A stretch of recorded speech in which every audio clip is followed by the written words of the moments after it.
2 amazing guests and whatnot. The other thing I got to triple check is I think there's a description on each of these cans. I don't need to look anything up. No, good. It's all on the cans. So, you said that you've currently got a glass of the TBA right now. I do, yes. Then I mean, we might as well start with that because then we're drinking that at the same time, and I don't have to go through the other ones because I'd love to do the Japanese lager last because I feel like that's going to be the funniest conversation. Okay. So we'll try the TBA, then the cream, and then the newest one last because that's what you do when you're revealing stuff. The newest one always comes last. I think. Do you homebrew? I haven't started yet. There's a kit over there. My co-host Ian, he does homebrew, and he actually we just cracked one of his oatmeal stouts recently, and it was actually quite delicious. Mm.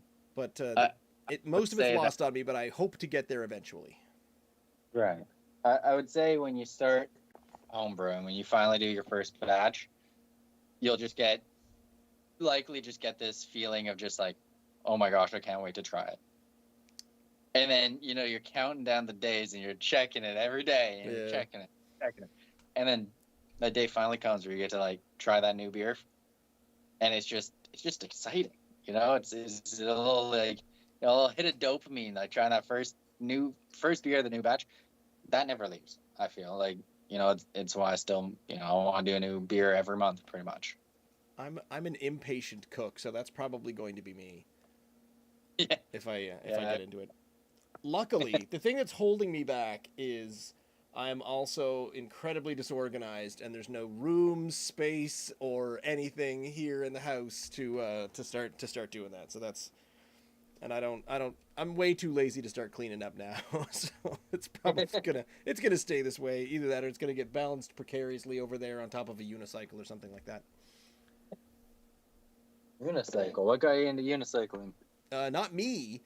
It was basically my daughter, who is now 16, but she rode a bike when she was 3, 4, and she's always had really, really good balance. So she became a hockey player, and she kayaks, those thin racing kayaks and whatnot. And so it was always, she was on a scooter when she was 3. She was on a bicycle, a pedal bike when she was 4, and she was always, I thought, okay, I got it. And I finally stumped her. I got her a unicycle when she was 7.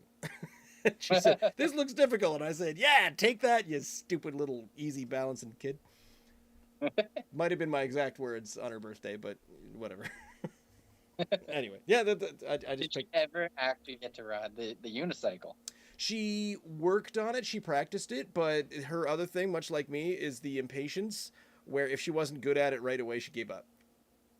Yeah. She was good at lots of other. She's good at skating, good at kayak, good at biking, good at everything. She's good at volleyball right away, so she plays on that team. But it was the unicycle, and that took work. And she said, "I don't like practicing." And I said, "Yeah, I know." So it waits for the next generation or someone else. Disappointed, but I understand where it comes from. Oh yeah, never that sad or upset. Anyway, the official start at 8:06. I am Russ. My co-host Ian is on the way, but we are also talking to Chris Stewart, who's the head brewer at Paddy's in Wolfville. Paddy's Brew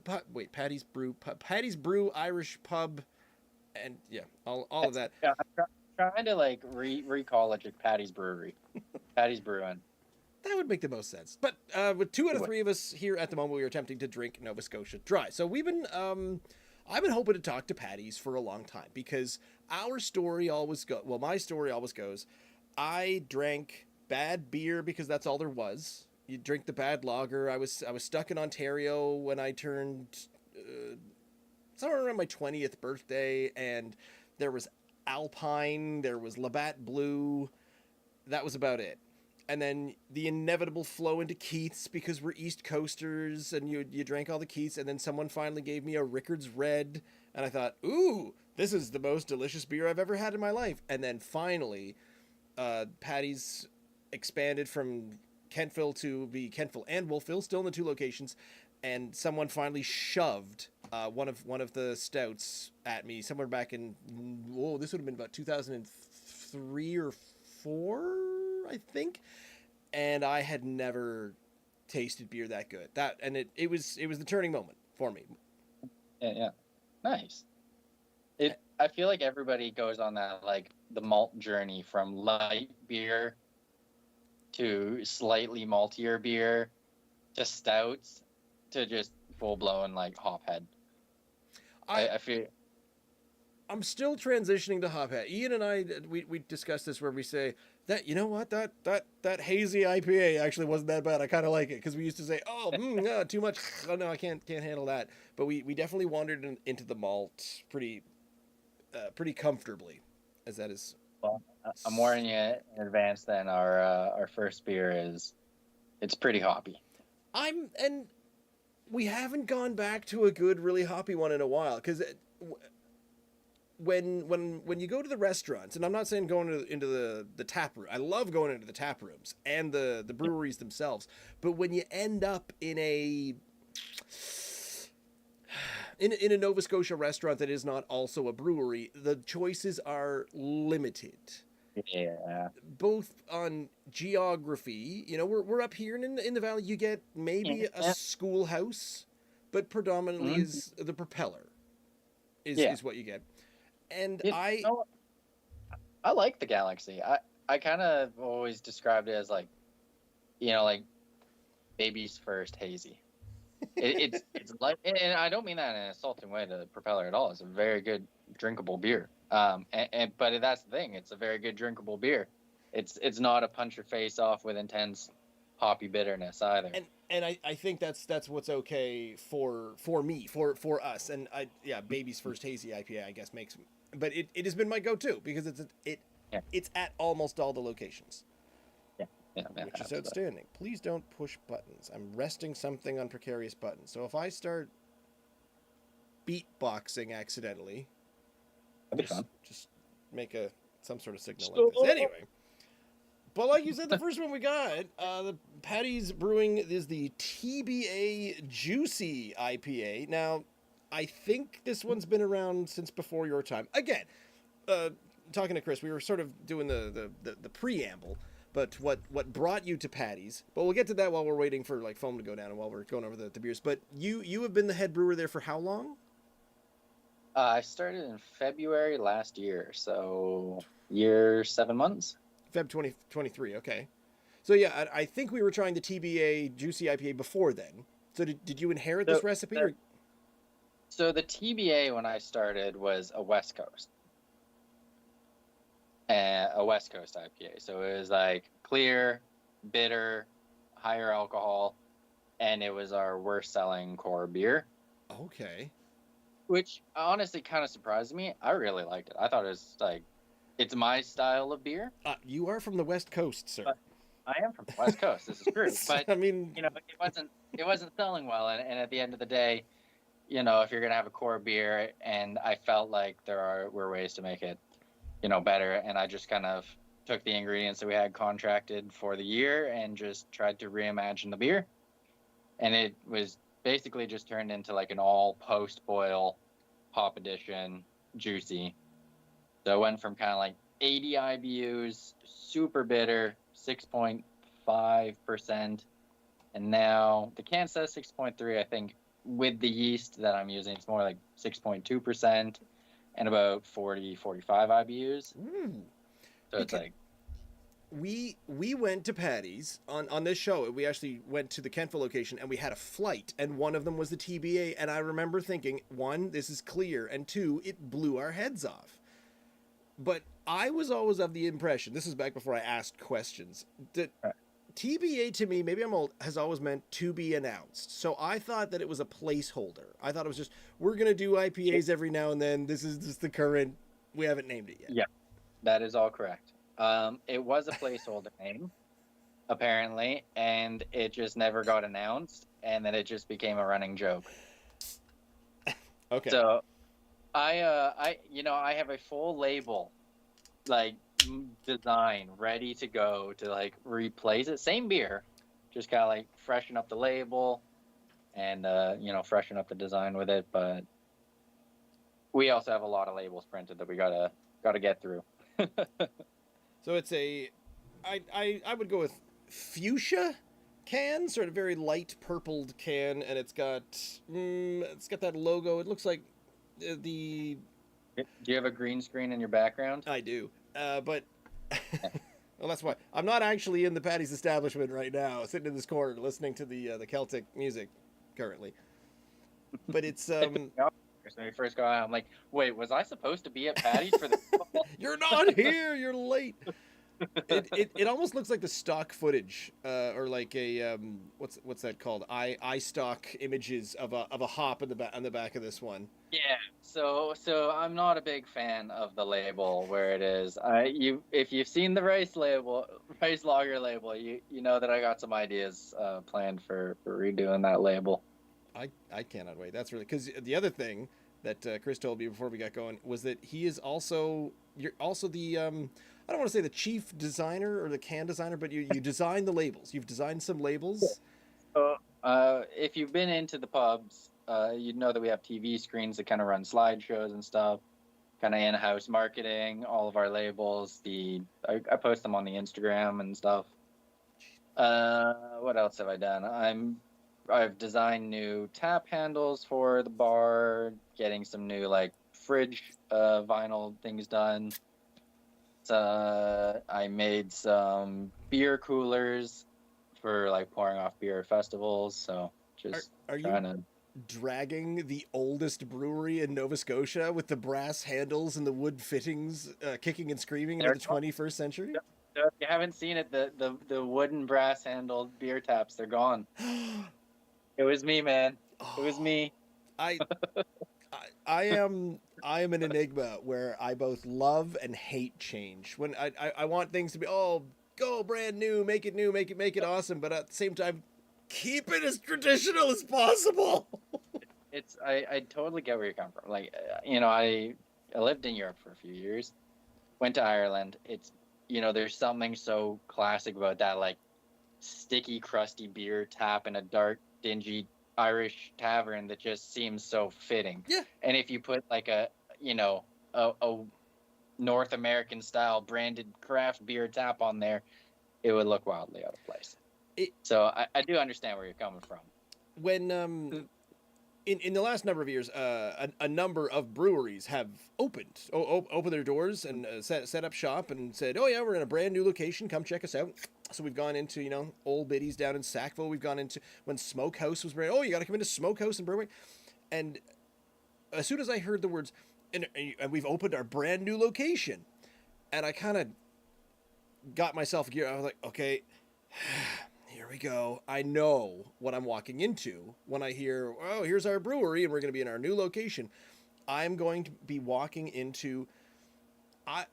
I've lived in a couple of different places before, and especially I've lived in university towns, and I'm going to walk into a freshly painted, empty apartment with some brewery-looking stuff, like a couple of stools, a fridge, maybe a couple of kitschy things up on the wall, you're slightly rusted-looking, not actually rusted, but rusted-looking metal sign up on the wall that says it's always beer o'clock or something like that. But, two of them, and it just very, very bare. Well, I'm not saying everyone should be an interior decorator, but, why can't things just move into already established 200-year-old pubs? Right? Come on. But my beef with it was, if you've ever walked into Paddy's from the backside, where Rosie's is off Front Street, you would notice something that nowhere says Paddy's Brewing anywhere. Nope. And it grinds my gears, man. It's got Irish pub all over the place. Come on in, it's Irish pub this. And I know that we're a brewery. So we get people like I'm sitting there after work having my after work beer, and I hear people saying like, "So where do you get this beer from?" Oh. Like, okay. Do you want to see? Look up. It's literally right there. If this ceiling fails, we're getting crushed by tanks. I often wondered about that. Do they fill those to the brim, and what is the structural integrity of that floor? So the whole building there was built with the intention of there being a brewery up there. Oh. So it's all like steel, apparently, foundations, concrete poured. We actually just had engineers in there just a few months ago, seeing if we could put in a couple more tanks up there. If you've looked at that room, you know it's not big, but they said we were still good to put a couple more tanks up there. Holy cow! Okay, well, I mean, I'm fine with more beer. I don't know where they're gonna go, but they apparently can hold it. Just stack them. So I've almost got the whole thing into the glass here. I've got my pint glass, and it is she mad thick. That's for sure. It is beautifully thick, but I feel like I appreciate the hazier ones over the non-hazy. But a juicy IPA. So on the can, on this purple can, it does say pure liquid gold for all you hop heads. TBA Juicy is a modern take on the classic IPA with dominant grapefruit, orange, and mango hop notes balanced by a perfect lingering bitterness. We encourage you to pour this into a glass to truly appreciate all the juicy goodness the TBA has to offer. And that's the problem with the good juicy IPAs. If you don't get everything from the bottom of the can, then you're missing out. Where are my flavor crystals? Gotta get that in there. Ooh. Okay. Yeah. I mean, it doesn't smell like an explosion. Like you're right. The old TBA.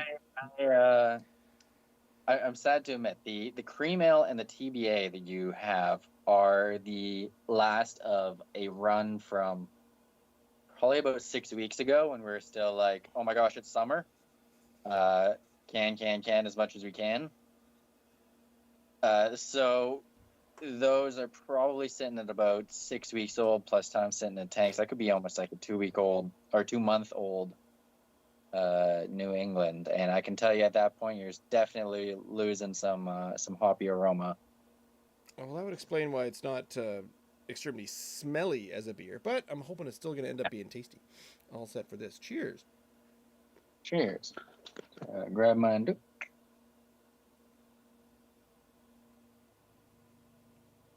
I did have a couple sips already.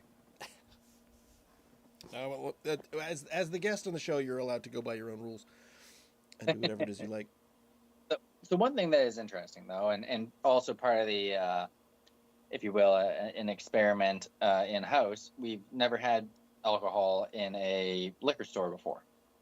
We've never had a beer. I've noticed that, yeah, the can itself. So that is changing as of maybe about 2 weeks from now. So that batch of TBA would, like I said, it was sitting out for probably about 6 weeks at just regular summer temperatures. Like if you left that in the backseat of your car for 6 weeks, that's what it would taste like. Yeah, sounds horrible. We tried one actually pretty drinkable still, and that was kind of the thing I wanted to see was like, does our beer go bad, or are all of our steps up to this point still okay? I need to put little sticky tacks and labels, because usually when we go traveling, I pick out some things and then I put them in my nice cool dark closet, so there's no light getting in there and it's pretty cool. It's around 10-ish degrees or something like that, depending in the wintertime. But I often forget about things. And so every now and then it happens where we try one and we think, ooh, that one wasn't very good. Yeah. There we go. Ian's finally popping in here.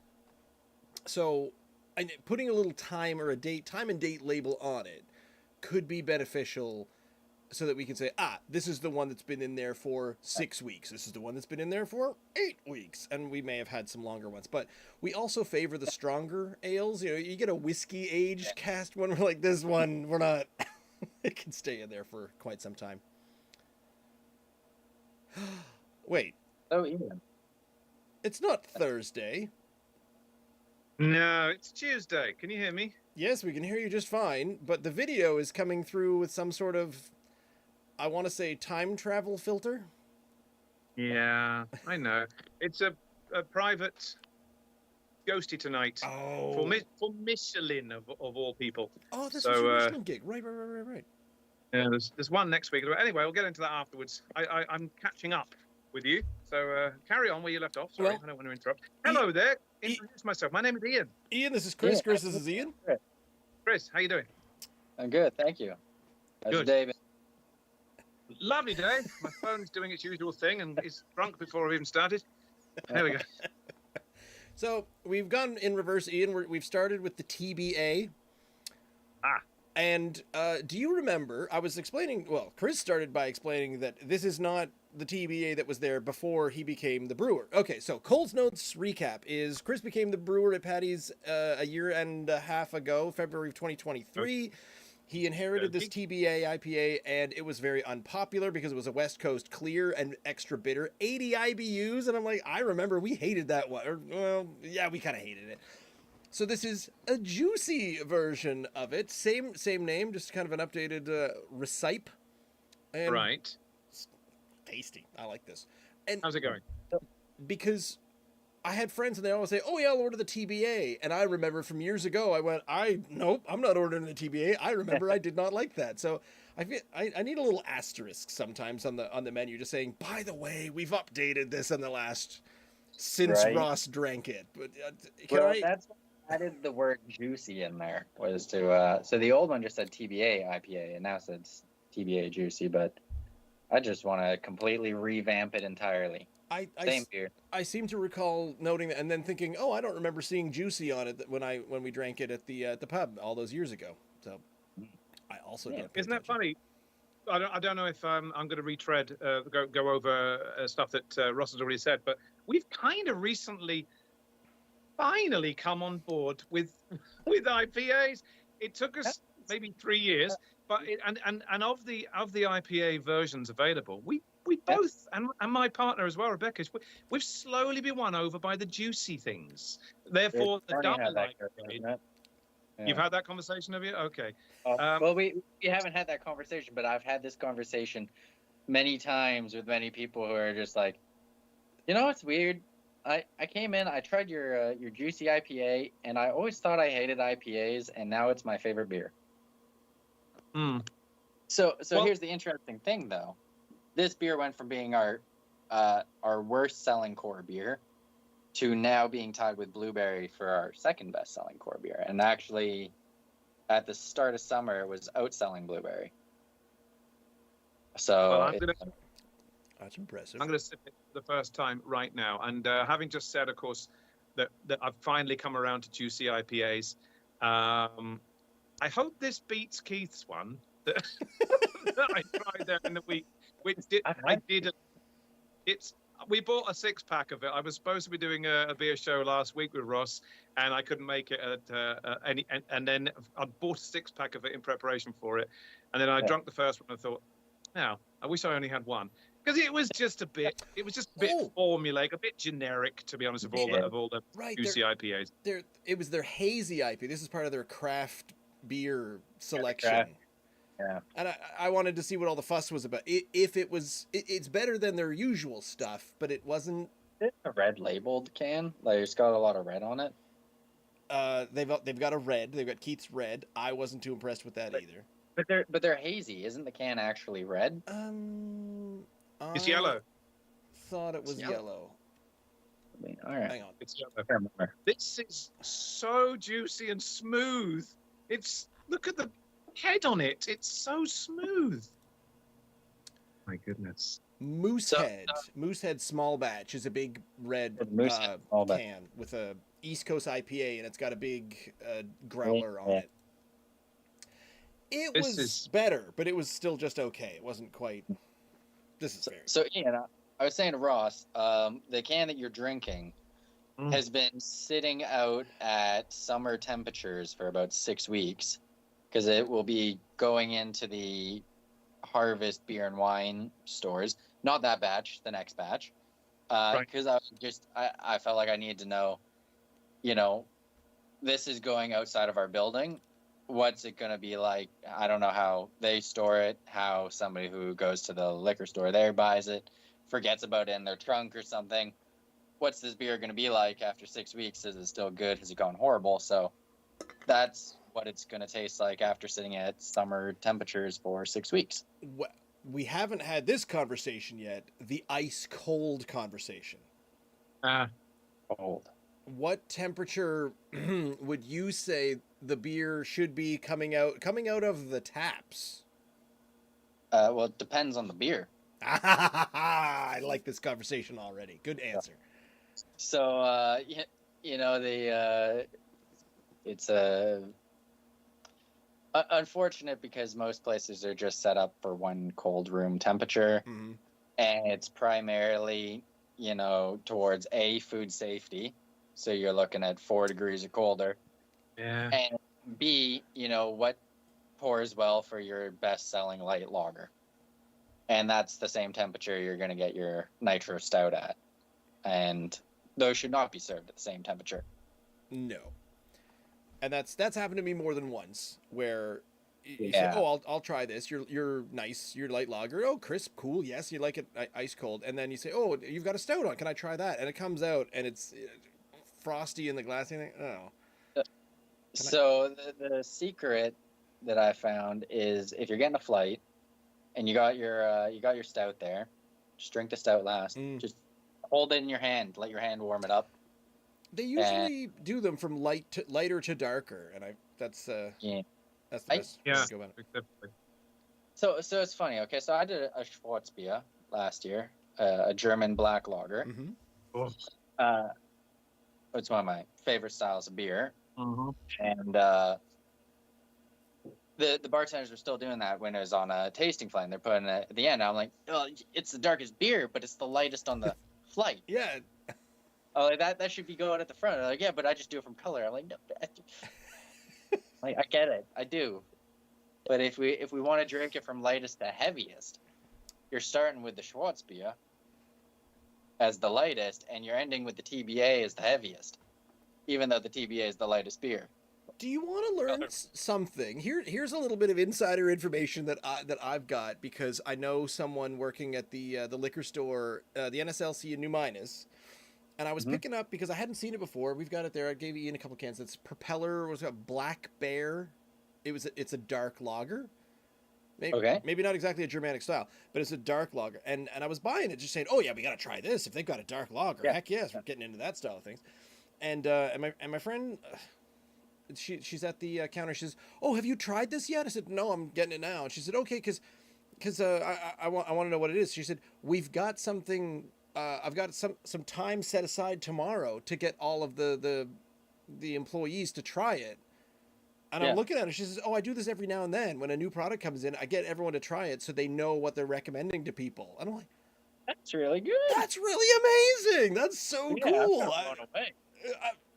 I was astounded to hear that. I said, "Good for you. That's holy crap. Well done." I'm pretty surprised, actually, but that's glad to hear that the NSLC does that. And honestly, like, I mean, part of the problem with working in the alcohol industry and making your own beer is we've lost Ian. Yeah, it happens. He's back. You stop going to the NSLC, but for the most part, I found my time at the NSLC, the staff there tend to be pretty knowledgeable about what's going on. I've been led towards certain things by the NSLC staff. They say, "Oh, you should, if you like this, you should try this." I mean, I hang out there because I'm trying to find stuff that we haven't seen before, and I sometimes chime in where I'm not invited, saying, "We've tried that. That's, you know, it tastes dark, but it feels lighter," that kind of thing. But the whole purpose, most of the purpose of this show in describing things is to not just be Siskel and Ebert, 2 thumbs up, bar none. I want to try to describe. In fact, I did a really crap job of describing the TBA Juicy IPA, in saying that was really, really well balanced. It did have so Ian, the description was a mango, grapefruit. Yeah, if you're reading it there, and a third fruit on there, orange. I think there's citrus in general. Yeah, it's just citrus in general. I should know. I don't have the can with me. But it was all there, and then the bitter on the back end really smooth on the way out, but it hits at just the right volume. Like it's not kind of thrown off in all directions, saying, "Oh, here you go. You get some bitter up front, and then some hops kind of at the tail end." And then you think, when your mouth's getting confused, it's a unpalatable experience, but it's way more enjoyable when it's that balance. It's got a little bit of caramels in there to give it a little bit of sweetness still. And then this batch as well that I have, I actually used a substitute yeast for the past couple batches, which is part of the one you're drinking right now. So I would actually say that's even a little bit drier than I want it to be. It's a couple tenths of a point Play-Doh drier than I want it to be. There's a little bit less sugar in it. Well, this just tells me that I need to come into Paddy's, and I've still been going to my go-tos have always been the Raven. There's a stout that's on all the time, and a lot of my favorites have come and gone. And but now I have to have a new favorite. Might wander over into this one. And a 6.23, that was the one? Oh, Ian, you're still muted. Ian, you're muted. But a 6.3 Sorry about that. Yes. Isn't crazy for a juicy IPA. I was about to say the Raven as well would have been that, and typically Paddy's would normally have a stout on. It's good that an Irish pub can say, we're going to throw a stout on year round, because you normally got a stout on there as well. So I would normally lean towards either of those if I'm in there. But as I just said, maybe I don't always want a dark beer. Mind you, this is 6.3. It's not a light summery ale. It's you nurse it. You nurse. It's a social beer. It's a social beer that you take a couple of sips at, have a big long conversation, take another few sips at it, and it lasts you.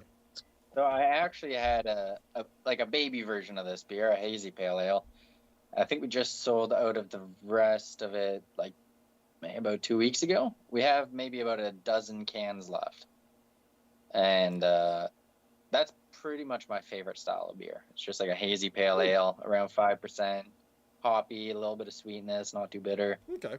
That or a session lager. Well, or speaking of the session lager, the next one on the chopping block, the Celtic Cream Ale. Now, the Cream Ale has also been a staple. Well, in fact, the TBA to me is new, because we've been going to the pub. We've been going to Paddy's so long that we call it the pub. It doesn't even have a name anymore. And the cream ale has always been there, I feel.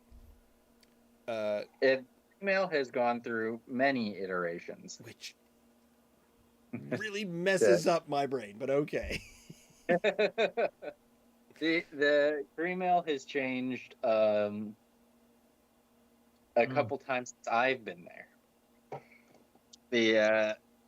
The thing with a really light beer like that, it's very yeast dependent. It produces a lot of the flavor notes that you get. And the yeast that we used for it, since before I worked there, was discontinued this spring. So I was trying a few different substitute yeasts for it, see if I can kind of find something similar, hopefully improve it from where it was.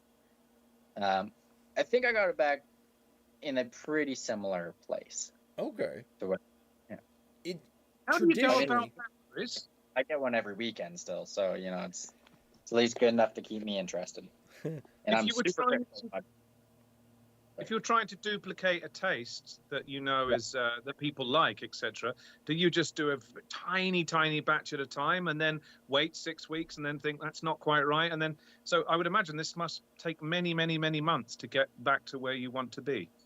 Yeah, so we the unfortunate part for us is we're at a scale that is so small that it almost feels redundant to do a smaller batch, if that makes sense. Because at the end of the day, if you homebrew, you'd know your brew day still takes 6 hours, which is pretty much the same as my brew day in the brew house. So why would I dedicate a whole day to make 20 liters if I could just dedicate that same day to making an actual beer? So what I've typically done, although I've typically just tried to make a new beer that's similar. So I tend to use some of our feature beers as a way to test new yeast, because I mean, for me, yeast is the most exciting ingredient in beer making.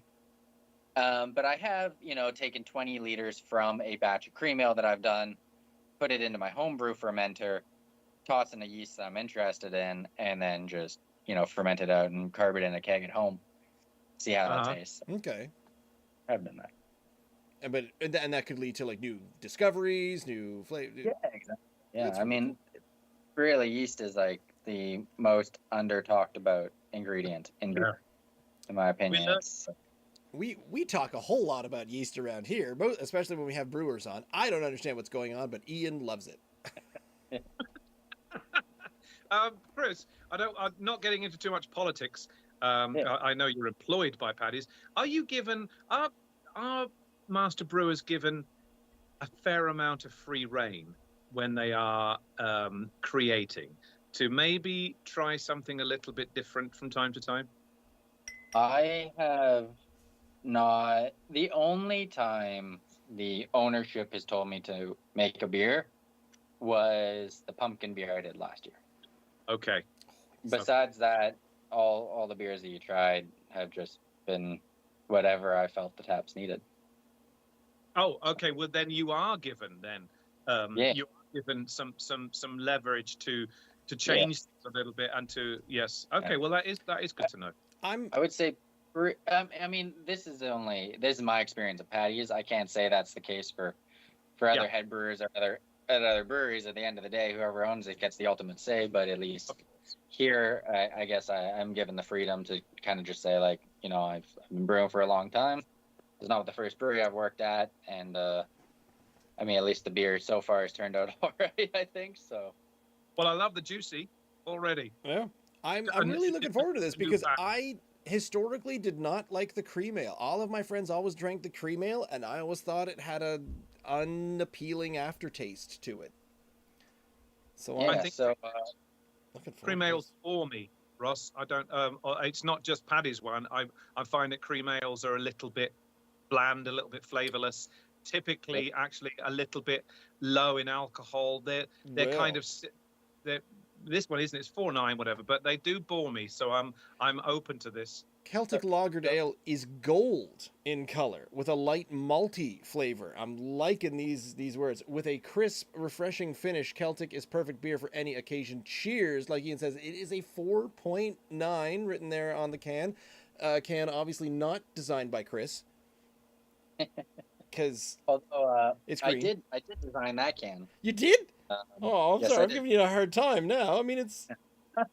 If you remember the old light teal cans, how they were before. I remember that. I mean, I'm going back to when Paddy's moved from growlers to cans, and the first cans started coming out. It was like stickers, just a sticker, like a Post-it note. Yeah. So this cream ale that you're drinking, that's done the same thing as the TBA. Okay. Where it's been sitting at room temperature. Well, actually, sorry, warmer than room temperature, probably, 27, 28 degrees for probably upwards of 9 weeks, that batch, 8-9 weeks.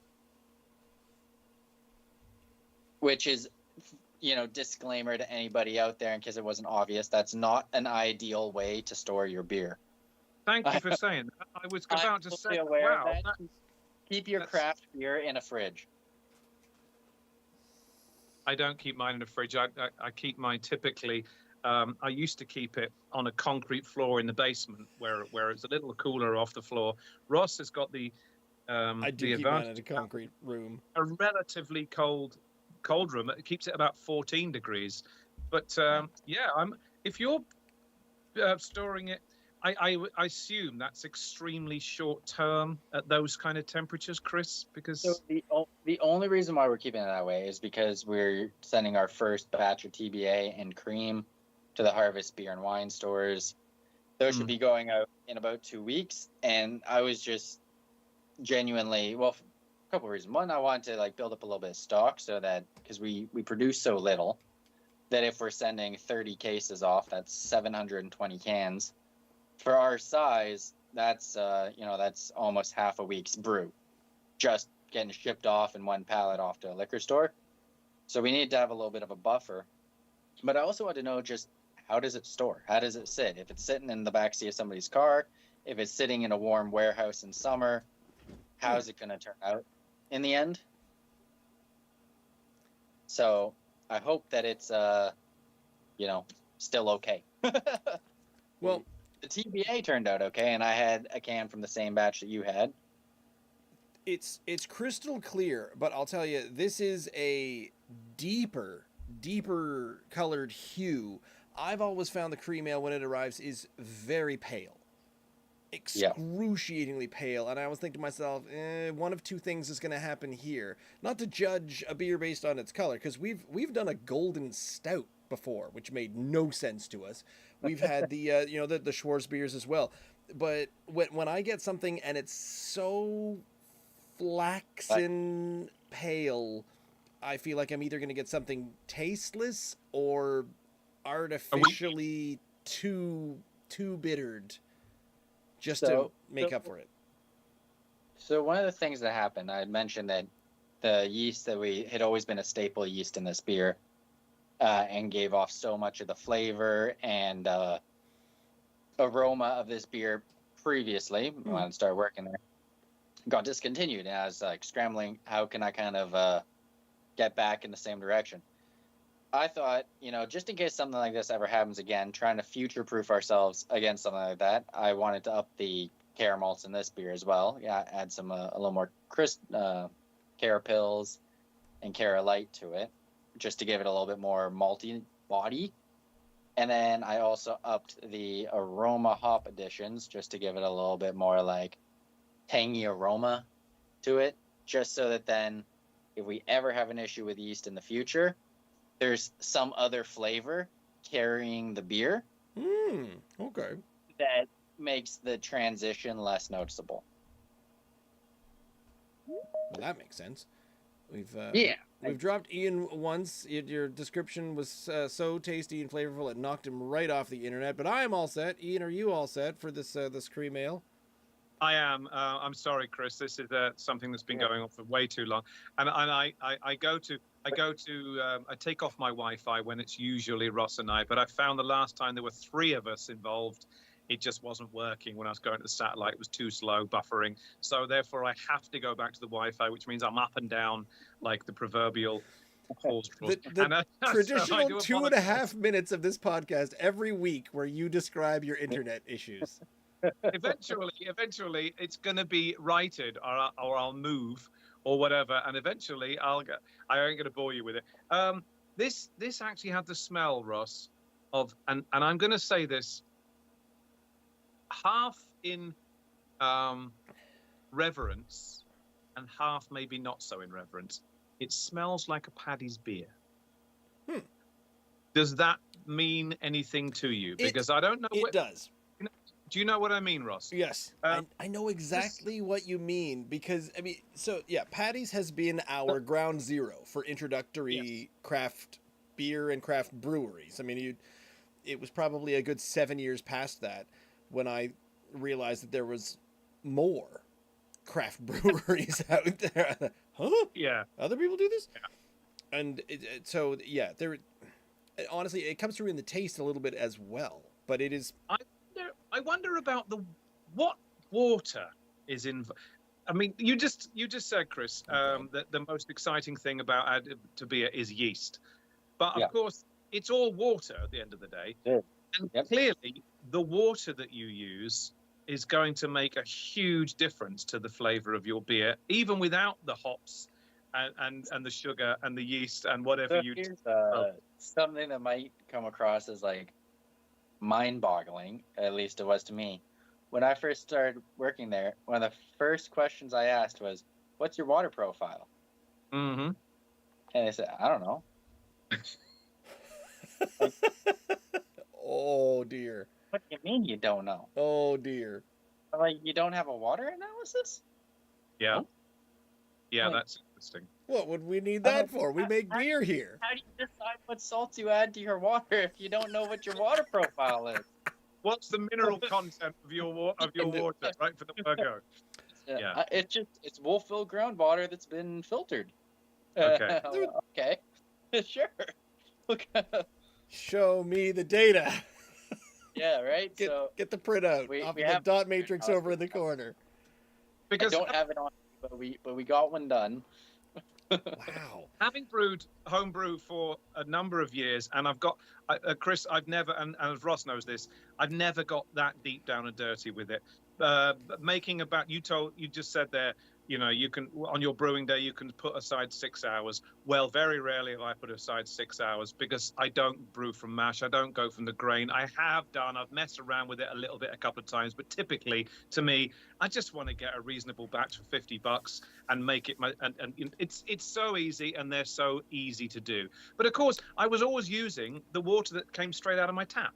Now it just so happens I know you see, but that is the thing. That's what I have available in my house, and therefore it's what's available in my. Thankfully, it wasn't the chlorine ridden town stuff. It was I had a what do you call it, That's good to hear. a well, drill good. well, Thanks. and in a very very sandy lot. So that's going to tell you, it might give you some idea of what the water profile would have been like there. It's mostly rainwater that's leached through and is nice and clean. But Nice. it's going to make a hell of a difference, of course, if you're drawing it straight off of your tap and you're in a town or in a city. The chlorine content's going to be through the roof. It's going to make a huge difference to your beer. Best thing you can do, just start with distilled water Yeah. and just build your water profile. Or Right. if you want to be a really lazy brewer, and I don't even mean this in an insulting way. I get we all work, jobs and have busy lives. I'm incredibly lazy and proud of it. Well, here's the thing, Ross.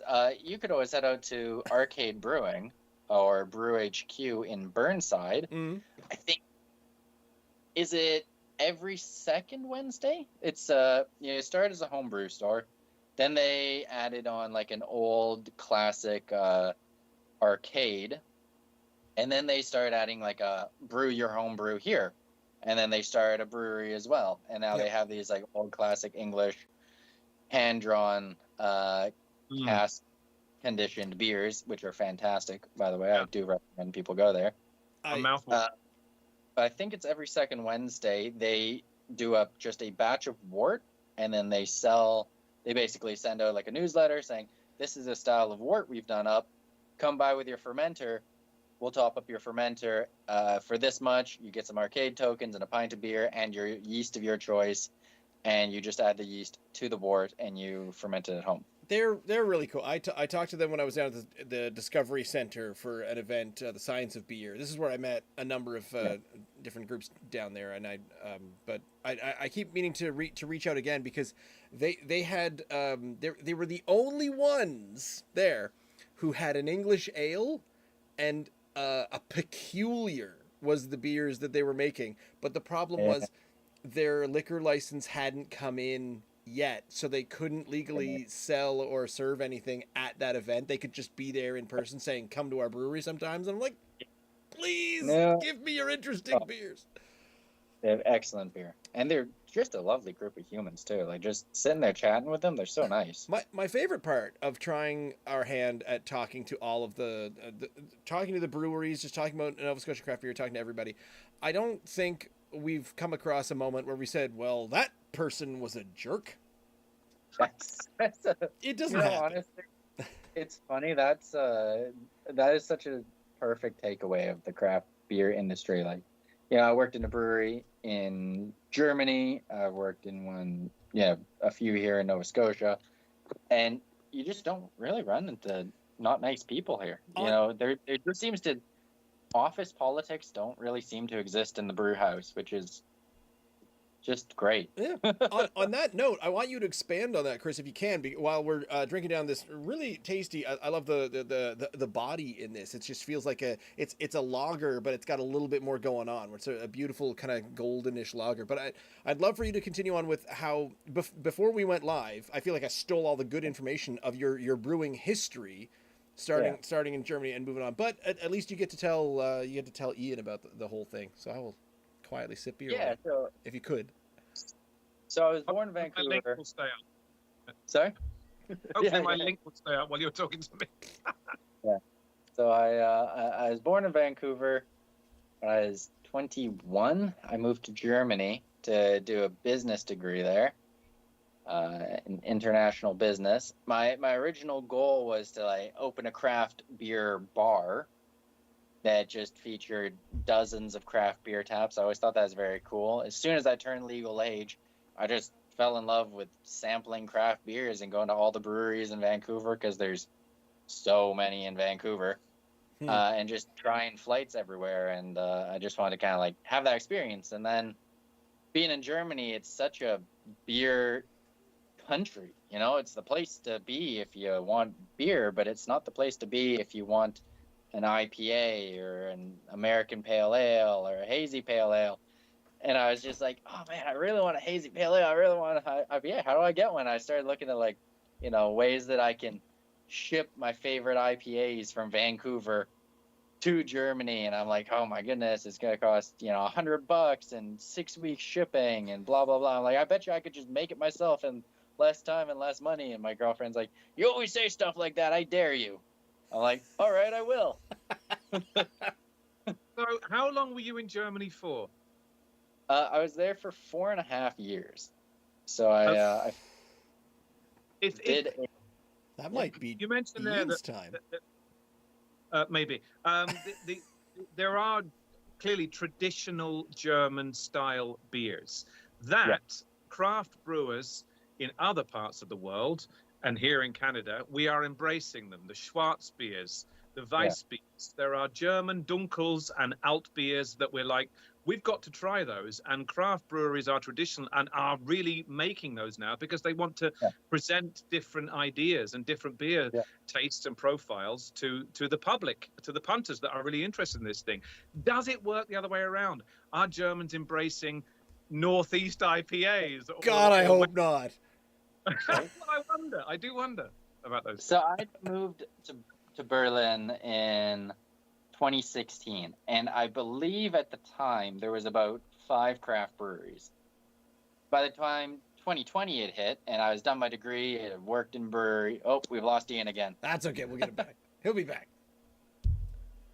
I feel like I gotta save the story for him. It's his question. He spent some time in Germany. He was with the British Air Force, in fact, but he was stationed in. You usually tell me where it was in Germany that you were, but I can't remember. Nordrhein-Westfalen in the northwest of the country, near not too far from Mönchengladbach was where I was. So it was why don't I remember these town names? They just roll right off the tongue. I don't know. Altbiers ruled up there in the northwest, and they are quite rightly they're delicious. And we've had a few. Ross, we have tried 2 or 3. They're very brown ale-ish. They are, but they're malty, and they have a caramel profile as well. And so therefore you like them, Ross. Well, I know you like them. This is the fun exploration that I'm basically learning the German words for my favorite types of beers. So if I ever go to Germany, I can just say Schwarzbier, and then there you are. Schwarzbier will be fine. Altbier, bang. Schwarz. Schwarz? Schwarzbier. You don't say the R? You do, but it's like really mellow. Also, isn't a W pronounced like a V? Schwarz? Yep. There you go. That's the one thing that Okay, Schwarz. Schwarz. I will never learn German. I'm so bad at this. Oh, Ian's frozen again. But we got to the Germany bit, and that's 4 years. But to answer his question, I'm not sure if we have him back. We don't. No, we didn't. Anyways, I'll fill him in later. It's fine. You know, like 4 years later, by the time COVID hit, Berlin probably had 50 plus craft breweries, I want to say. Whew. And all of them had IPAs and just your regular North American style. So they definitely, while I was there, I guess in a way it was kind of cool because the first craft brewery I went to, it was the only like craft brewery, and all the English speaking people hung out there, and it was kind of what like drew me in there at the first place. So I just wanted to have like, you know, an IPA, and I wanted to ask some people, hey, I just started home brewing, can you help me? And they were super nice. It's called Vagabund, if you ever hear about them. I think they're now one of the biggest craft breweries actually in Berlin. But when I was intern there as their first intern, believe it or not, they were making 200-liter batches, like just a few kegs per batch. And they're just so helpful. They're giving me free ingredients, and they're helping me with my business projects because everything I did was craft beer related, and they're super open. And then they gave me an internship there, and it just it's meant to be. It was awesome. And this is your second brewery here in Nova Scotia, is it? So I then ended up getting kind of stuck on the East Coast due to quarantines and lockdowns and couldn't fly. So I ended up like kind of looking around for how to get a job or whatever. So I ended up at Propeller for just under 2 months, just doing packaging there. I was pretty clear with them. I just wanted to work part time. It wasn't really what I was looking to do. And I got a job as the brewer at New Scotland Brewing in downtown Dartmouth. And I was there for a couple of years, and then I ended up here. And New Scotland Brewing, by the way, can't say enough good things about them and the people who We've run that tried place. several of theirs, have we not, Ross? Down the months? I and am years? not certain we have. Yeah, I would highly We recommend. have Well, not. then I certainly have. They have I an certainly IPA in the LC, but we have not been into the location to pick up any additional cans. So, I love New Scotland. I love the guys. I still talk to the owners. Wonderful people. The NSLC IPA is they're like one of my least favorite of their beers. And this is why I hate to judge people by the IPA that's in the NSLC, because It's the thing that has always blown me away about it is like, why is that the beer in the NSLC? Like, I don't know. It's their choice. It's their brewery. It's their whatever. because everyone's buying an I could IPA. At their I guess that's true. But if you show up at the brewery, fantastic beers, lovely setting, lovely people. I am a small country mouse, and so when we first started this, we drive around to the different breweries. But when I say we drive around to the different breweries, we make a very polite arc to avoid HRM.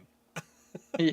Ian goes in, and he brought back some. He went into Serpent Brewing when it was still open. He brought back a bunch from I went into Off Track at one point, but for the most part, we'd drive out to Uncle Leo's out in Pictou. I've been around to Two Islands and Parsborough. We go up to Tatamagouche. We go down to Heritage and a bunch down the Yarmouth Way.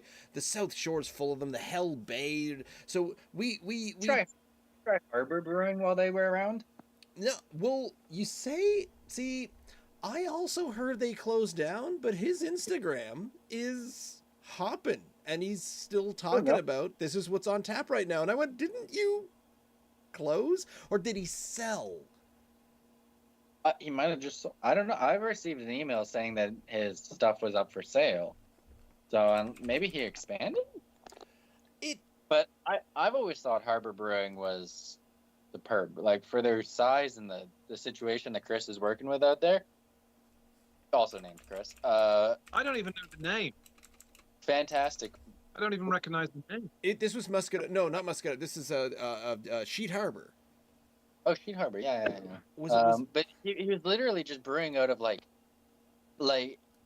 it's not even big enough to call it a garage. It's a large shed, and he was using basically water barrels as fermenters, and just making genuinely good beer. So, even in the kind of crafty, super crafty setup. Yeah, here we go. The Harbor Brewing Company. And the Instagram post one day ago. So the Harbor Brewing Company out of Muscatawbet Harbor. So I'm not sure if they moved to Muscatawbet or it was because Sheet Harbor is Sober Island. But I thought that Harbor went under. I thought that he sold. So you're the first one to confirm me on this. But come in and check it out. The Titanic is on right now. They've got some new beer. Come in and take it away. So they've got a tasting bar in Muscatawbet Harbor. What the images on Google as we speak? I'm very confused at this point. On the buy local NS government, the Harbor Brewing Company, it's kind of like a big yellow sun with a red boat on a little bit of water. Is that the Harbor Brewing you're referring to? I've got the rainbow signal on it, but there's the yellow sun. Yeah, I had a rainbow on it at first. Yep, that's the one. Yeah, so that's the one I'm talking about. Yeah, they make very good beers. Okay, so maybe it didn't close. Great, we got to get down to Muscat. Can I just say Harbor again? I think they closed, so I'm really happy to know that they didn't. I got to reach the out. Celtic Cream Ale, seeing as I've almost finished it. I liked it. It's rather good. It's it slipped down very easily while you were chatting away there, and I found myself thinking, this is pleasant. It is very creamy. It is rather. It's not massively flavoursome. I'll say that, but it's actually very easy to drink. For a And lager. I probably could handle 2 or 3 of these quite easily, I have to say. I'm pleasantly surprised. Cream ales don't excite me. This doesn't excite me either, because it's not some amazing, miraculous thing. I'm like, wow, you've got to try this. But it's really rather tasty, and it's really easy to drink. So I'm fine with that. When I was kind of finishing up the point I was making about adding a little bit more like carapils, carolite, and upping the aroma hops in it a bit, just in case we ever have an issue again in the future where we can't access the yeast, which makes up so much of a beer like that. So if we ever have an issue like that again in the future, the transition will be a little bit smoother because there's other flavors there to kind of mask that transition. So. I guess the question then becomes, can you... No, because it will just evolve and change the flavor, but you wouldn't stray away from a yeast that is, for lack of better words, interesting or going to do something that really changes things. Where if you're trying to lean more on things that aren't yeast, is that a separation? So it's kind of tough to say in a sense, right? Because some beers are very yeast dependent, some beers are not very yeast dependent. But when your yeast could go away, I mean, I see how that is affecting how you're making things, but is that a going forward saying maybe we should stop leaning so heavily on yeast? So if a new yeast comes out and it says, hey, I'm a yeast that's going to make everything taste like corn syrup and salsa, let's go. And you're like, okay, maybe we can't use you because we've been a very yeast independent brew for a short period of time. But I assume that everything evolves. I wouldn't say it's so much straying away from the yeast, but more just trying to add a little bit more roundedness to the beer as a whole, a little bit more malt body, a little bit more hop aroma, so that then if something happens to the yeast, because I mean, at the end of the day, yeast is not just an ingredient, it's a living organism, and it's costly to maintain for labs and to produce. And if people aren't buying a living organism, they have no incentive to keep on producing it. So I'm guessing that's what happened. So, of course, keep that, keep the yeast-centric beer yeast-centric, but just add a little bit more so that then it's not the only thing that's going on with that beer. I'm going to open a yeast zoo so people can come and look and behold. Over here, this is our exhibit. Well, look in this petri dish. It's a different form of slime. It's going to be a small zoo. I'll give you that. It's going to be a small-ass zoo, but I still think that's the best way to go.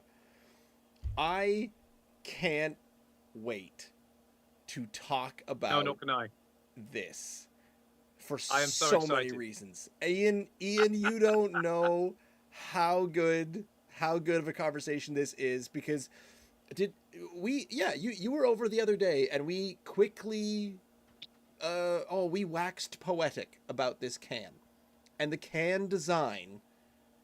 And the best news that I have for you is, guess who designed this can? Because you're talking to him. Wow. You know what, Chris? I looked at their... I've almost tipped mine over. Look, there's a juicy IPA, and there's a lager ale, and there's the stouts, and we've tried so many of the other. And then when he said, "Oh, hang on a minute, though, I've got this Japanese rice lager that Paddy's are doing," and I was like, "Oh, what?" You know, the Japanese rice lager from the Irish pub. You know that one. I know. I was immediately thinking, well, typically, Chris, on a normal night, we would compare one style of beer with exactly the same style of beer from another craft brewery.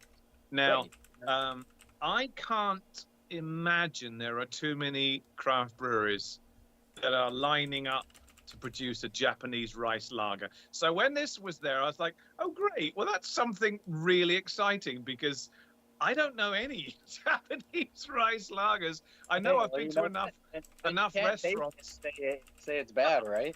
I'm so excited. I'm so excited. What's the Kirin? What's the Kirin that is often on sale in sushi bars and restaurants? The Kirin is probably about the only Japanese beer that I've ever tried. I don't know if it's a rice lager. Sapporo. If you've tried Sapporo. There you go. Yes, of course. Sam's the best-selling beer right there. The Koji Kondo from Good Robot. Oh yeah, I've had. So I've tried the Koji Kondo. It's a good beer, but to me it tastes exactly like Corona. So. And that's another type of rice. It's another rice lager. So don't get me wrong. This is my thing about rice lagers. I think I don't think I like rice lager. Yeah, well, when I think of rice lager, I think of Corona first and foremost, Michelob second, and that's it. Maybe Sapporo. Oh my good God! I don't mind Corona. How is Michelob I don't mind Corona part of this conversation? On a certain day. Yeah. So it's nice Saturday at the beach. It is Corona weather. Apart from you've got the can art, which starts at this gorgeous sort of mountainous region. So many colors going on here. You've got your Mount Fuji in the background, and I was showing this to Ian, and his first thing was, why is Mount Fuji erupting in this pink cloud? And I said, I'm fairly certain that's just cherry blossoms in the foreground. That's correct. Okay. So that's funny. I thought about that. Hadn't seen it like that till now. Oh, I totally had. I looked at it. Yeah, I didn't quite look at it in the same way. It's but beautifully. My absolute favorite is the name, because we have messed about, and I have made jokes occasionally because we talk about breweries and they've got one single label, not fully designed like this, and it just seems like it's handwritten on there. This one is the Brute IPA or something like that. This one's the brown ale. Insert ingredient name.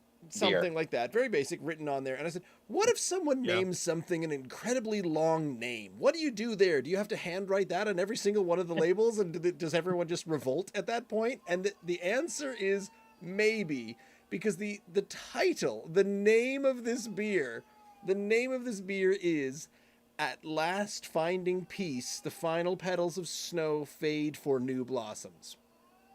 At which, it's a haiku. And a friend of mine pointed that out as soon as he saw it. My very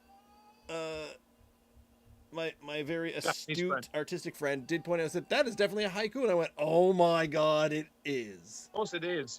Of course it is. It took a moment. That label took me several hours. But I do have a question. Yeah. Is it the middle line, the final, is it the petals of snow? As in rose, the flower petals? Ooh. Or is it pedals that you pedal on a bicycle?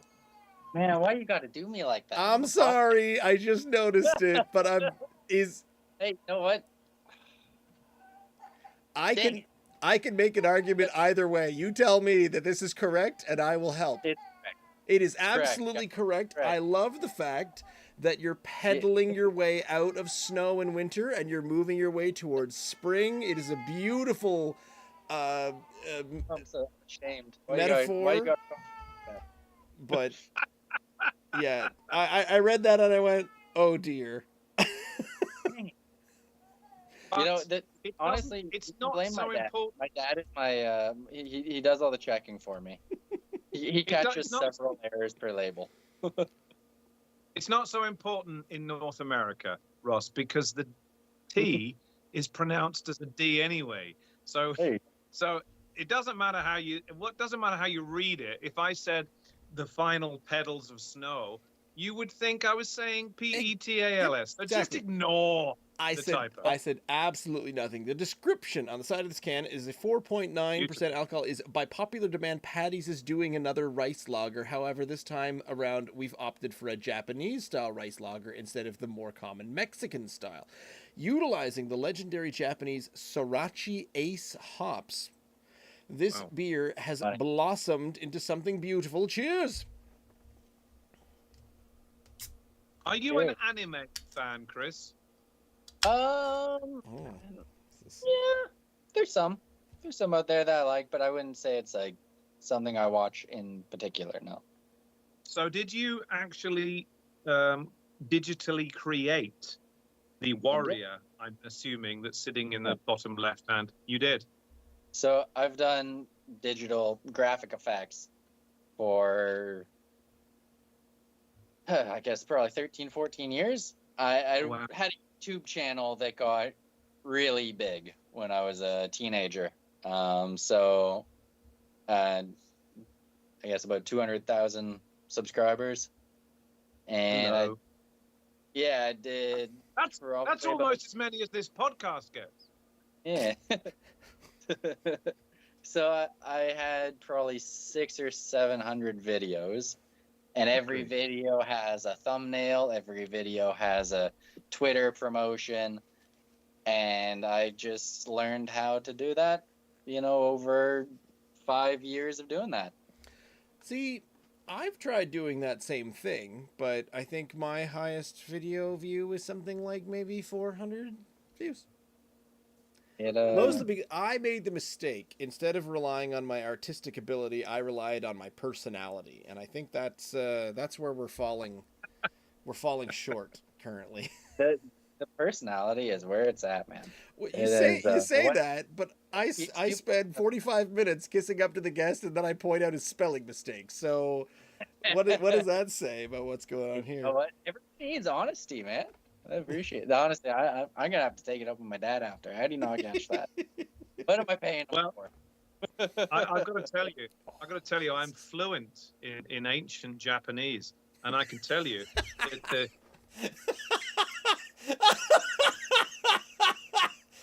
the title is wrong right there. That's not Paddy's Brewing you've put. It's No, it is not. I don't know what that is. I can't even read it. It's illegible. Irish beer. Are you being serious? buddy, Can no, you in actually all read seriousness- Japanese? I don't believe this. Me. Yeah. No, my daughters can. They are total weeaboos, and they have been for 15 years. They are dear. wonderful artists digitally, and that's why I want to actually send this to them and say, what do you think of this? 'Cause Chris, I could send you some of their stuff that they do digitally. I'm like, how on earth do you do this? One of my daughters is commissioning stuff that she's doing herself. It's all in the Japanese anime, and they've been doing it for years. Oh, good. They Stop would wasting like money this. on university and just do that. Well, absolutely. I think it's a beautiful can, and I can't think of another can anything like this. Nope. In any other microbreweries in Nova Scotia. It's a bit of a one-off, isn't it? And it's really exciting because rice lagers, Ross, we've got no real. Tis a not Knowledge of them. exciting genre. Not really. But It is exciting to me I because appreciate it's so untapped. but I appreciate that the title is so expansive. As soon as you say Japanese, you're like, well, oh my god, there's so many directions this can art can take just based on the fact that it's a Japanese rice lager. Yeah. That beer was actually supposed to be brewed by our last assistant brewer. It was a beer he wanted to do. He's from Ukraine, and he'd been in Canada for about a year. Hmm. But he'd been given an opportunity to move to the U.S. where he had some cousins. So he ended up just basically saying, hey, I got to take this opportunity. I got to go. And he moved to the U.S. and he never got to actually brew the beer. But that's kind of the label that he described to me that he wanted. Because I told him, like, if you want to do this beer, you let me know. I'll make the label however you picture it looking like. And you tell me what you want to make it look like, and I'll figure it out. So it was his idea, and So that's what we came You've up with. kept You've kept some greenery from Ireland in there. I've noticed it's all very, very Japanese, apart from just two or three little trees, little happy little trees that are sitting there in the bottom left and right corners, I which think at least then clings to the Irish, the Paddy's I think you'll feel find with the that there greenery. are trees with green leaves in Japan. I think you'll find that. For example, the I don't know, bonsai tree, which that looks suspiciously like. What I enjoy, my favorite part about this whole thing is I'm Bonsai? trying to unpack it in my brain. We've got a Japanese rice lager brewed at an Irish pub on a recipe by a Ukrainian, but was left to a guy from Vancouver, brewed in Nova Scotia. Do I have all of Yeah. that? Do I have all 5 locations in that in that description? Yeah. I think you we got do. it all there. But we But did this. Ross- This is the pale one that I worry about. This is paler than the cream, but But he did learn his trade in Germany. Is it true? oh damn it! I left a country out. Yeah, there it is. Yeah, You're you did. right. You're absolutely right. All right, cheers.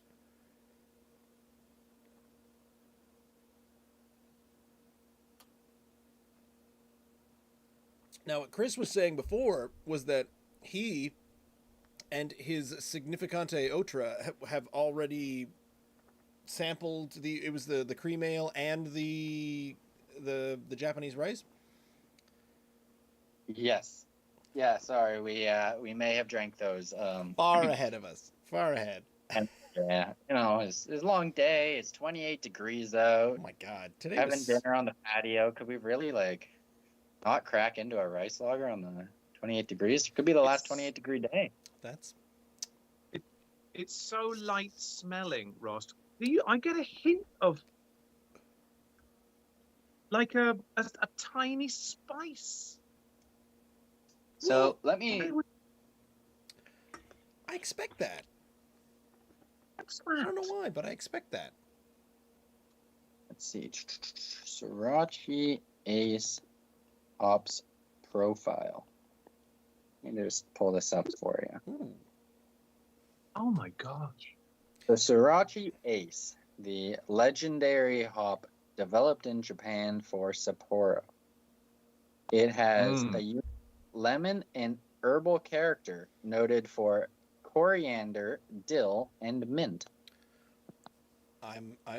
Lemon. Now that you say that's in the front.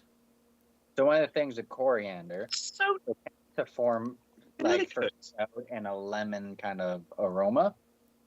This is not hitting the same way that it was when I had this on tap the other night. We happened to be in Paddy's celebrating a birthday. So the funny part, it is notably different on tap. When we canned this, it was as fresh. Like basically the day we'd moved it on tap was the day after we canned it. And I was not too happy with canning it that soon, but people really like to, as soon as the beer's on tap, they want it in the cans as well. So I would say carbonation in that. It's still moving. pretty bright. Yeah. It's boogie. If you have it on tap now at the pubs, the hoppy kind of tart aroma has definitely mellowed out a bit, Okay. and I think that on tap right now it's the best beer that we have. I see. It was brought out on tap, and I felt it was. I don't. There was a bitterness that I almost couldn't describe, and it was where the couple of times that I've had a Japanese rice lager, and I feel these are the notes of the lager genre that I don't like as much. Where you lean into the bitter, you lean into the sharpness of it. There's a like an uncomfortable. Yeah. I wish I knew better. I how gotta to say- describe things. But this out of the can. Hello, this is forever. Okay, well, Interesting. I'm happy that you like it because I think in the can right now, it really holds a lot more of that hop aroma. Because I realistically I put in a little bit more aroma hop than I should for that style of beer, because I talked to 7 or 8 different suppliers trying to get this hop, because it kind of felt wrong to do a Japanese hop without, the Sapporo hop. Okay, speaking of carte blanche on your beers, when you're sort of reaching out to international sources on hops, what does that do to costs and bottom lines and ownership? And is everyone the short answer, without getting into too much, is everyone cool with you sourcing Japanese hops for this one beer? Does the owner watch this podcast? Probably not. Probably. Okay, no. Well, here's the thing. It actually was like compared to the average He does. lager hop, it's quite expensive. Like if you're comparing it to one of the noble hops that you get in the classic German lager, very expensive. If you're comparing it to something like Galaxy or Motica, like one of these like popular Australian juicy IPA hops right now, it's kind of in the same line for pricing. Okay. So, and also to be fair, being a lager, it uses far less hops than a juicy IPA is You're going to not use. stuffing it full of the expensive stuff, so it's No. not a... No, so it was definitely well within budget. Hey, everyone, this is a triple hopped lager. Get into it. So if you haven't tried my triple hop lager, I do have a double dry hopped Brute India Pale Lager on tap. Pardon? Yeah, you got to say that again. I have a beer called Nomad.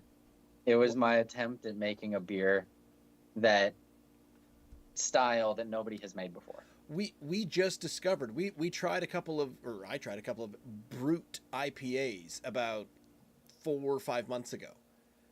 Yeah. And they were astounding. I am finding new styles that apparently don't quite exist, but they kind of exist yet. Yeah. And really loving them. Like the black IPA is one of my favorite styles that we've been finding. The Brute IPA was the same style, the same kind of thing. So where you mentioned that you've got that on tap, and I think I need to go back to the pub and I don't want to physically assault my server, but I feel like a good cuff upside the head for not telling me what all was available is probably in order. So for this beer, it wasn't a Brute IPA, it's a Brute IPL.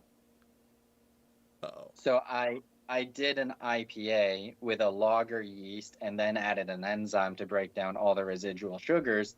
So it's technically a lower Plato than water, less dense than water. Also carbohydrate reduced, and then I double dry hopped it. And I tried to just create a beer that nobody has done before, was basically my goal for that.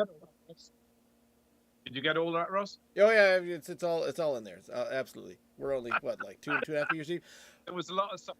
Chris, what we found is occasionally when we spoke, I guess Ross has had 6 or 7 brewers on the show, and sometimes brewers ultra science the crap out of everything, and our heads are spinning. I Let love me hearing simplify.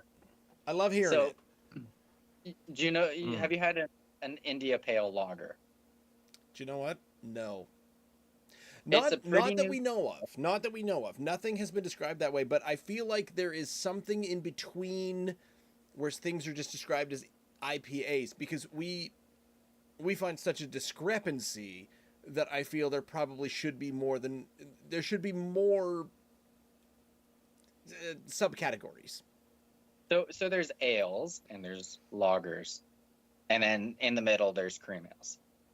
Ales are a type of yeast that ferment warm and quickly.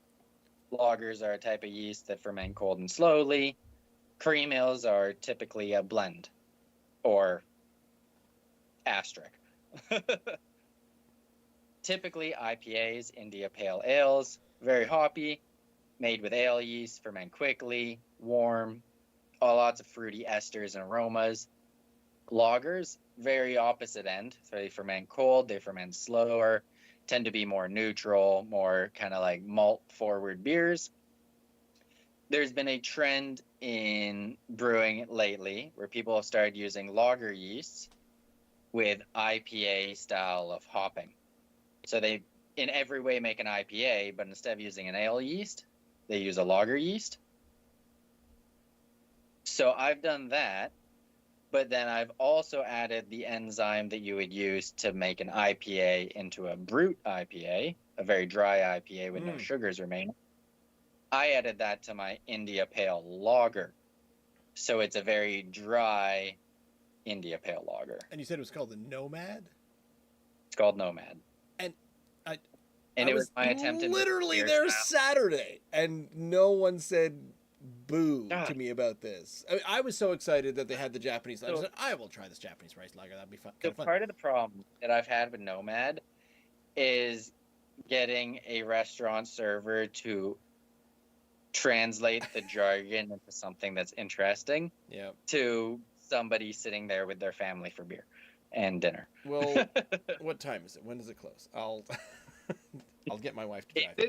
I would say Nomad is a must-try beer. Well, hell yes, I am. Okay. Yeah, it is literally. I just wanted to make a beer that I felt nobody has done before.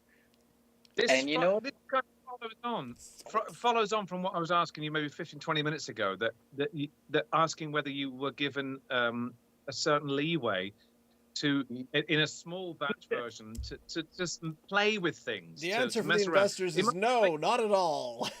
But this is it. This is what it gives you, this kind of Dr. Frankenstein feeling where you can just kind of play with things and just create. Just go, this is mine. And no one else has done this before. I'm a genius. See, Chris, before we even started, Chris was telling me about this feeling that you're talking about. He said, do you make like small batch? Do you do homebrew? And I said, no, but Ian does.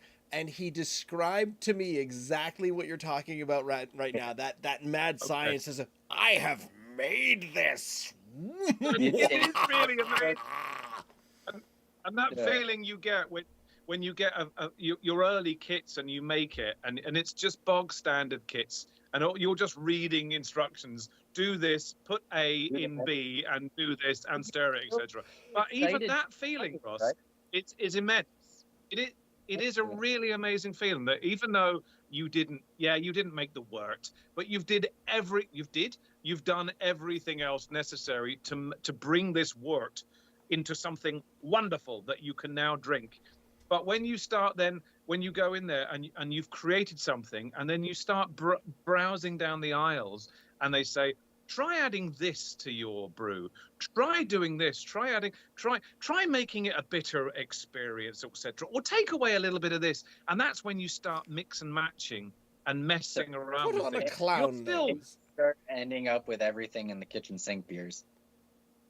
I feel like that would be my specialty. Does that at some point? I'm pretty confident. I did it too. I think one of my greatest takeaways from Germany was brew beer like the French make their bread. If you don't know why it's in your beer, take it out. There was a big pause there. There was while we waited for that to go in. Well, yeah, we were trying to understand that. Beer, their bread. Yeah, if you don't know why an ingredient is in it, take it out. Well, take it out.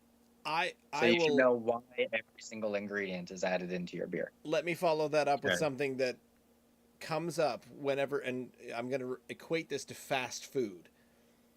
We got some fast food tonight because everyone needed to be places and supper needed to be quick. And what happened was we got some burgers, and I noticed, as I always do, and I ate it, my burger had a sesame seed bun. I have no idea what sesame seeds are, what they taste like, but I know that they've got to be on the bun, because if the sesame seeds are not on the bun, it's different. It's wrong. It is absolutely wrong. So I feel like if you were making beer, the sesame seed principle is messing with your metaphor. Because if the French only take off things that you don't need sesame seeds. But either, to be fair, my comfort level needs a sesame seed. All right, I won't buy your bread without a sesame seed. You need some sort of doofy, stupid thing on there. I like it. I'm on board with the Sapporo hops. Nice. Whole experience. I can imagine sitting down and having my Oriental meal with this. By the way, it needs to be colder. I didn't put it in the fridge for long enough, and that's unusual for me to say. But I think this needs to be a bit colder. It also reminds me, and it was been dawning on me. I'm like, I kind of recognize this taste.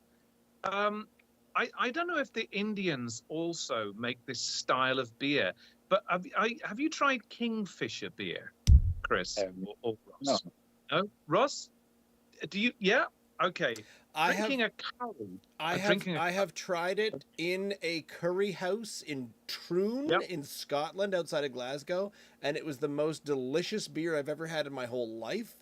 And then I found a small international beer store that operated out of the Sunnyside Mall down here in HRM, and they sold Kingfisher, and I tried to get it in the always like bottles or cans, and it was not good at all out of that. So you need to be right there in the curry house enjoying the beer with it, and I feel that makes a huge difference. I think this is I agree. I got to admit, I ran it off to Rebecca there. She's recovering from a surgery, Chris. She usually, sometimes she sits here and she tries things alongside me. So I ran this along to her. I appreciate you sprinting to her hospital bed to give her beer. Well done. Yeah, I kept disappearing off screen so I could go and do that. She wasn't in love with this, I will say. But she did like the juicy IPA, but this wasn't really her thing. But I can really imagine sitting there in a I'm going out here. I'm going out on a limb. I'm sitting there in a sushi bar in downtown Tokyo. It's raining. There's awning over. It's Blade Runner, basically, if you can do it. And I can imagine sitting here and drinking this while I've got my strange eating utensils in my hand. This is really, really nice. It needs to be just a tiny bit colder for me. It's my fault. But this is an experience, and not one I was expecting from Paddy's Brew House, I have to say. You could remember Blade Runner, but you couldn't remember the word chopsticks. Yep, that'll do it. Beer will do that thing. It'll do that to you. Never like a steel trap. It's all there, all the time. It's so delicate. It's just a different experience from traditional lagers. This is It is notably different. It really is, but I like it. It's distinctive. It's very. The aroma sticks as you drink it. Like I'm at the last drop, but the aroma of a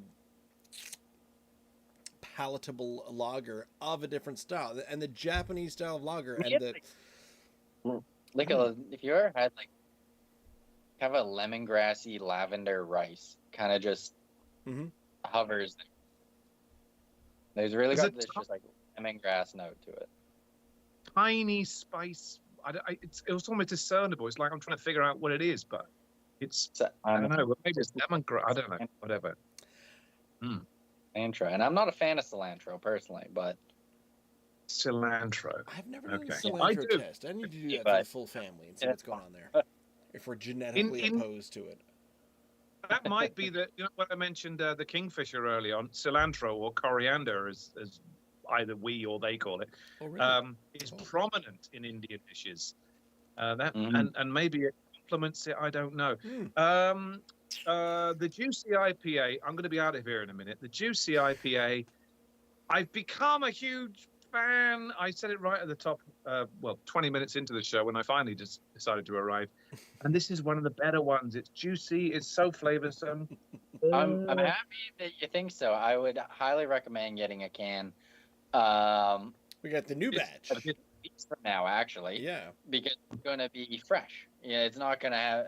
It won't have been one of my experiments sitting in a hot basement, like the cans you're drinking right now. So, and actually, conveniently timed could be hitting the shelves in Harvest in about 2 weeks as well. And so, all right. So we've got two recommendations. One, in the month of October, head to Paddy's Brew Pub and get some cans of TBA Juicy IPA. And two, get to Chris's house and just ask him for hot basement beer, because apparently it's delicious. There's something going on chemically in your hot basement, I think, and that's. Ross, you probably know the answer to this. Chris, obviously you do. I never don't. even thought about it. What does TBA stand for? We didn't We go over already went this. over it. It stands for to be announced. We're still Oh, waiting to announce it. Yep. Really? It'll be any week now, man. Yeah. So some of the floating possibilities in the TBA camp have been the Engelbert Humperdinck IPA, Engelberg Humperdinck IPA. and apart from that has also been the Super Mario IPA and Full Throttle IPA. None of those start with TB and A. What's No, well, going on? I'm at the- TBA stands for to be announced. Have you never Could read a stand for- TV guide? The best Yes. ale. Oh, that'll do. Here's That'll what's do. coming I up like that. next is TBA or sports programs where they say this is so and so is going up against TBA. They don't even Okay. know who's going to be playing because it hasn't been established yet. Oh my I'm God. I'm fully aware of what the normal abbreviation of TBA stands for. What I was wondering was, what in this case, the name of this brew is TBA, Juicy IPA. Yep. In this instance, I was assuming that the A was ale, the T and the B was the bit that I was struggling with. Nope.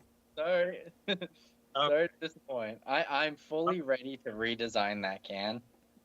Okay.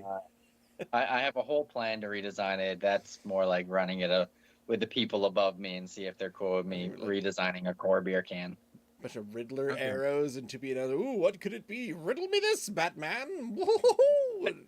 The Celtic I'd be into cream that. A ale. bright green Riddler themed Batman TBA.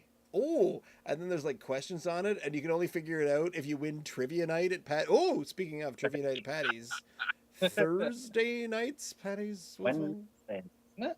Uh, Tomorrow night. I honestly don't know. Tomorrow night at both locations, I think. Sweet. Wednesday. Yeah, you're right. It's at both locations. Paddy's Wednesdays in both Kentville and Wolfville locations is the trivia night where you may potentially be able to find out what the TBA stands for in the TBA IPA. Follow-up question, what does the IPA stand for? And, oh yes, is Fitz's Honey Cider is also going to be at the select locations as well. It will be at the NSLC, probably hitting your shelves in about 2 weeks. Is that one of yours, Chris? It is, yeah. It's our honey cider. And we make it at the Foot Family Farm. We rent some space from them. Got a couple tanks out there, and they press the juice from us, and then we got a cold room at their farm that we do it at. Cool. I love cider. Yeah. God, I love cider. Don't even start. We've been asked as to whether we're going to drink cider on this, and I'm like, when we run out of beer, I'll think about it. Is the official We're answer. never going to run out of cider. We've discovered this. You can't possibly run out of cider. Sorry, not cider. Beer. We can't run out of beer. I here. know. We've tried. Which is why Easy someone else point. needs to do the cider show. That's just how it is. Yeah. Yeah. All right, man. Nice to meet you, Chris. I'm out of here. Good night. guys. Cheers. Thank you so much, Ross. Thank you. I absolutely. I want to thank Chris for being here. Thank you for being part of this. We've been wanting to talk to Paddy's for the years that we've been doing this. In fact, you arrived at Paddy's while we were still doing this, but we're a very small show, so it doesn't catch on everybody's radar. But thank you so much for being here and get in and try all three of these. I wish you all the best of luck in future endeavors and everything beyond that. Just to talk to you, it sounds like there's a lot of knowledge and a lot of things to yet to come. Because not to put too fine a point on it, but you are younger than the two of us, so there's going to be some great stuff to come from you. But on behalf, on Ian and myself, we're here every Tuesday night, 8 p.m. to 9 p.m. on the Drink NS YouTube page, youtube.com/@drinknsdry. You can find our podcast on all the podcasty places. Drink Nova Scotia Dry, and if you want to go straight to the source, then it's wait a minute. Oh, I got to get this right. drinkns.unsupervised.beer. That is the URL for the absolute source of everything. But other than that, thanks for joining us. Thank you, Chris. And we'll see you again next week. Good night. Bye all. Have a good night.